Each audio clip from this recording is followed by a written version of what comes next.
எண்ணுதல் என்பது தீர்மானம், துணிதல் என்பது செயல் வடிவம். சாது மிரண்டால் காடு கொள்ளாது என்பார்கள். மிரள்வது என்பது தீர்மானம், காடு கொள்ளாமல் போவது மாற்றம்.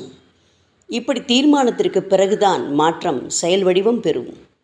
ஒன்றை தீர்மானிக்கும் போது அதை பற்றி பலர் பலவிதமான கருத்துக்களை கூறுவார்கள். சாதக பாதங்களை அவற்றிலிருந்து அறிந்து கொள். ஆனால் தீர்மானத்தில் உறுதியாக இரு. சில நேரங்களில் நீ ஆரம்பிக்கின்ற மாற்றம் மிகப்பெரிய ஏமாற்றத்திற்கு உன்னை அழைத்துச் செல்வது போலிருக்கும். பயந்து விடாதே. உனது பக்கத்திலேயே பலனை வைத்துக்கொண்டு உறுதியாக நிற்கிறேன்.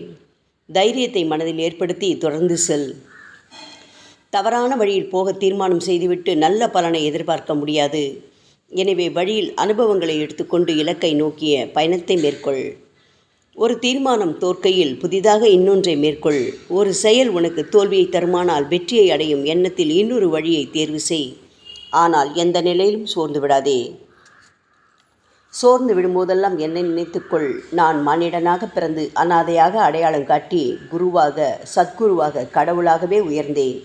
இந்த நிலைக்கு உயர்ந்திட எத்தனை மாற்றங்களை எனது வாழ்க்கையில் மேற்கொண்டிருக்கிறேன் என சிந்தித்துப்பார். எனது செயல்திறன்களே என்னை இந்த அளவுக்கு உயர்த்தி பிடித்தன. ஒவ்வொரு இதயமாக பிடித்து பல பரிணாமங்களுக்கு பிறகே நான் கடவுளாக உயர்ந்து நிற்கிறேன். அதனால்தான் உனக்கு நான் தகுதியான வழிகாட்டியாகவும் இருக்கிறேன். அப்பொழுது நீண்ட காலமாக போராடினால்தான் முழுமையான மாற்றம் வரும் என்பதை உன்னால் உணர்ந்து கொள்ள முடியும். ஓம் சாய்ராம்.